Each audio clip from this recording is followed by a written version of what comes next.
Hanukkah é a festa do povo de Deus. Tem povo de Deus aqui?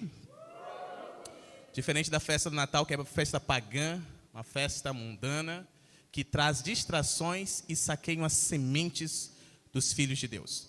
Então, Hanukkah é uma festa que foi estabelecida por memorial para que o povo de Israel se lembre todos os anos de que Deus é o Deus do impossível. Ocorreu algo muito marcante no período de transição entre o Antigo Testamento e o Novo Testamento, entre Malaquias e o Evangelho segundo escreveu Marcos. O que aconteceu? Israel, a nação de Israel estava debaixo de um jugo muito opressivo dos sírios gregos, ok? Ciro-gregos, tá? A Grécia havia entrado em Israel e estava querendo destruir a cultura de Israel. E nós sabemos que a cultura de Israel é a cultura do reino de Deus, porque da nação de Israel foram dados os oráculos, diga mistérios do reino de Deus, os mistérios de Deus. E estes foram massacrados, estes foram oprimidos, o templo foi profanado. Para vocês terem uma ideia, edificaram uma estátua para Zeus dentro do templo de Deus e declararam que a partir daquele momento Zeus seria o Deus daquele lugar.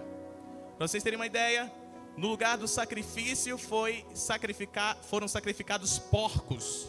E para quem entende um pouquinho da cultura judaica, o porco não é um animal limpo, não é um animal puro, mas impuro. Você está aqui entendendo? Então eles sacrificaram, profanando assim o altar. Também profanaram o azeite. Diga azeite. Profanaram azeite, que era utilizado para a unção, que era utilizado também para os serviços sacerdotais, ok? Inclusive para manter a chama da presença de Deus acesa naquele templo. E fora outras coisas, proibiram também o culto, proibiram a leitura da Bíblia, proibiram a guarda do sábado, e foi uma coisa muito terrível, que duraram alguns anos. Mas um pequeno exército de improváveis, de sacerdotes, homens, se levantaram. E liderados por um homem chamado Judas Macabeu, eles botaram para fora o império grego, da glória a Jesus. Só aí já foi um milagre.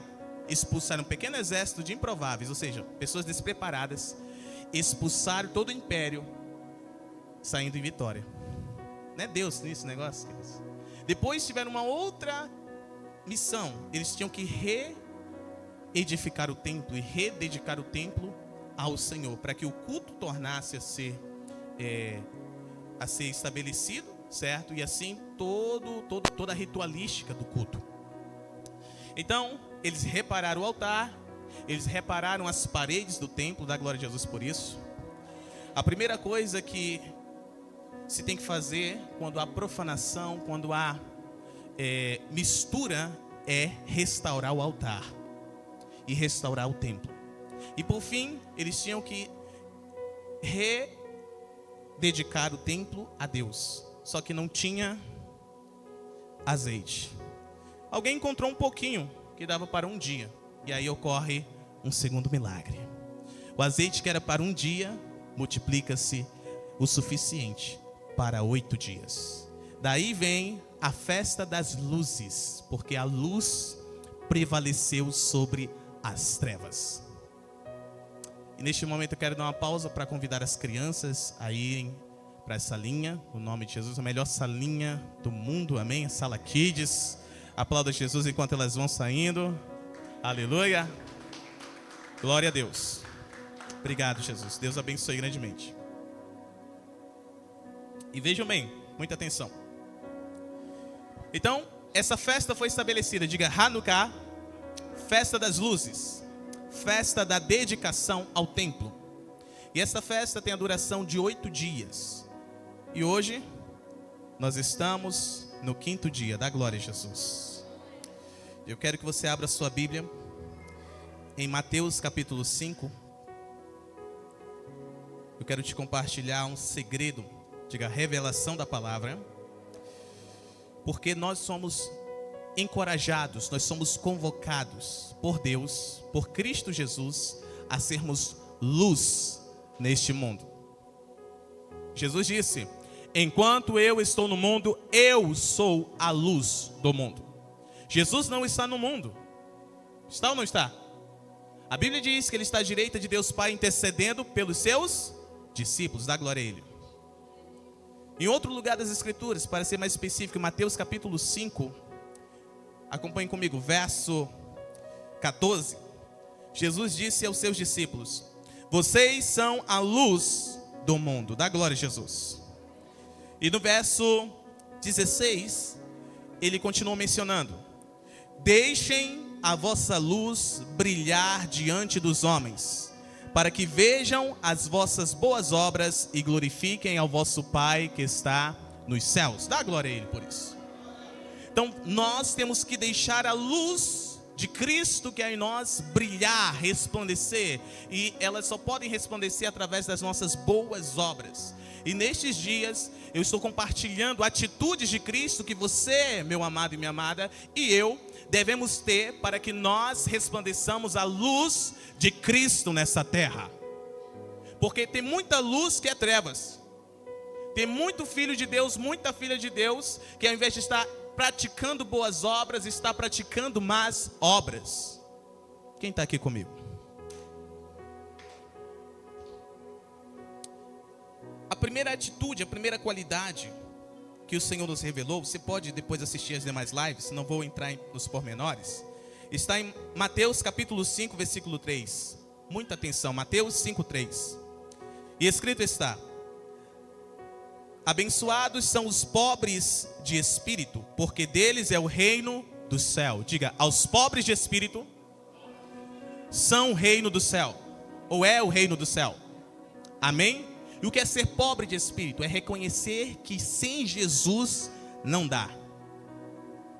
É reconhecer que sem Jesus nada temos, nada somos, nada sabemos e nada podemos. Quem não for pobre de espírito não recebe o reino dos céus. Uau, isso é muito sério, sim ou não? Ou seja, deixa eu traduzir para você. Quem não se submete, primeiro, reconhece e se submete a Jesus como Senhor, jamais receberá o reino do céu. Isso é muito sério, sim ou não? Sim ou não? Vocês estão aqui mesmo? Ó, vocês me ajudam a pregar, hein? Vocês me ajudam a pregar, senão eu vou trazer o machado de lá. Tá ok? Quem está aqui para adorar o Senhor? Então adore ao Senhor. Aleluia! Versículo 4, olha o que está escrito. Segunda qualidade: abençoados são os que choram, porque eles serão consolados. A segunda qualidade que foi entregue foi aqueles que choram. Não está sendo dito sobre aqueles que forçam as emoções. Tem gente que força as emoções diante do Senhor. Não. Também não está se referindo àqueles que se vitimizam. Deus não responde vitimismo. Deus não consola vitimistas. Deus sente vontade de dar bicuda nos vitimistas. Eu estou falando sério. Ok? Deus tem raiva de gente que se faz de vítima. Então o que isso quer dizer, apóstolo?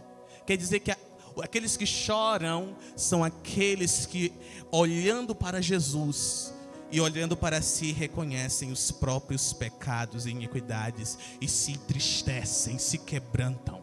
São aqueles que olham para os pecados e iniquidades do povo porque contemplaram a santidade do Senhor. Esses são os que choram. A Bíblia diz que Ló, porque ele estava ali no meio do povo de Sodoma e de Gomorra, uma cidade, um povo muito perverso, a alma dele se abatia continuamente. Ló chorava por aquele povo. Quem está entendendo? Então esse choro de compaixão, esse choro de reconhecimento de que Jesus é santo, de que Deus é santo, de que a palavra do Senhor é santa, o Espírito é santo e nós temos que ser santos também. E porque ainda não somos santos, choramos. Aleluia! Quem está entendendo? Eu profetizo tudo isso sobre as nossas vidas, amém ou não é? Versículo 5, foi a de ontem. Abençoados são os mansos, porque eles herdarão a terra. Quem quer herdar a terra aí? Então você tem que ser manso. Mansos são aqueles que têm corações ensináveis. Aqueles que sentam para aprender e querem de fato aprender. Né? Ah, eu sei de tudo, eu já sei disso. Ah, eu não preciso, eu entendo, já tenho experiência. Ah, eu já sou formado nisso. Queridos, quem meditou ontem? Quem meditou ontem? Ah, meu Deus, não, baixa a mão. Ai, Jesus. Senhor Espírito Santo, eu confio em Ti. Um dia vai dar certo. Amém. Obrigado, Senhor. Eu creio. Quem crê? Então te posiciona, meu. Te posiciona. Não tem tempo para brincadeira. Tem que meditar na palavra. Tem que tratar a palavra de Deus como o próprio Deus, porque ela é o Deus. O Deus que encarnou e se revelou a nós. Então, se você não abre a sua Bíblia, se você não medita nela, você está em apuros, meu amado e minha amada. E está colocando todo mundo aqui em apuro também. Quer ver? Olha só. Quem não medita não é humilde, não é manso, não tem um coração quebrantado e ensinável. Quem não se debruça sobre a palavra acha que pode ter sucesso sem ela. Você está aqui comigo ainda? É comparado, porque eu chamei a nossa memória meditação de ontem, é comparado ao capitão do navio em que Paulo estava. Paulo falou: varões, eu percebo que se nós sairmos em viagem vai ser muito difícil chegarmos vivos. O navio sofrerá danos e também a carga. Sabe o que aconteceu? O capitão, se respaldando na experiência dele, afinal era o capitão do navio, um homem experimentado, um homem formado, sim ou não? Sim ou não? Não, eu conheço. Tá. E o centurião responsável por Paulo e os demais prisioneiros confiou no capitão do navio. Afinal, ele confiava nas autoridades. Quem está entendendo? Porque ele era uma autoridade. E de igual modo, os marinheiros também confiaram. O que aconteceu? Pegaram uma tempestade, um vento muito forte, chamado como? Aurilaquião, alguma coisa assim, né? Quem pode me recordar aí? Quem meditou? É uma coisa assim, muito feio. Mas feio mesmo foi o estrago que eles sofreram.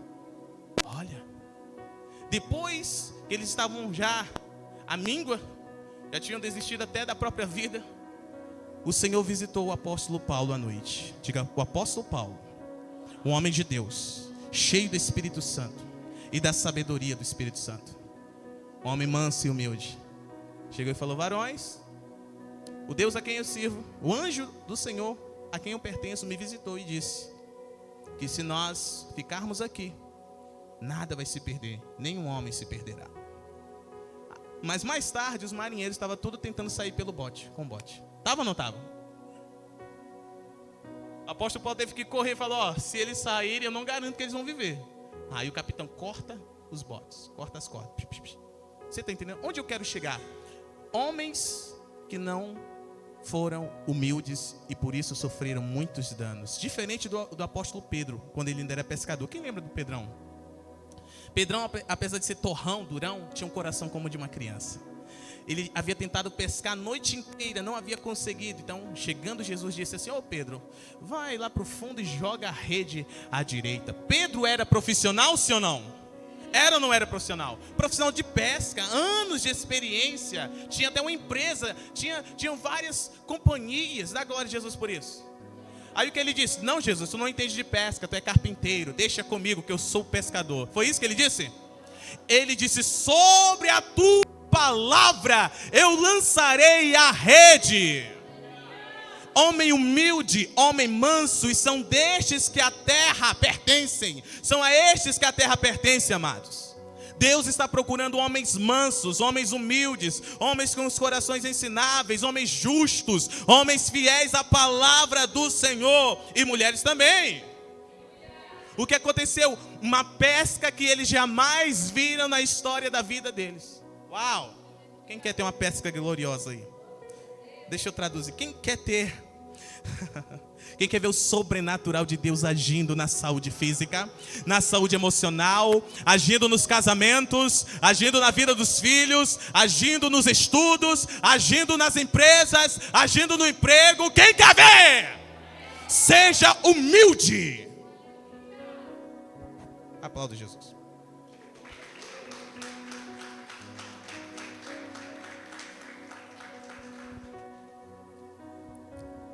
É.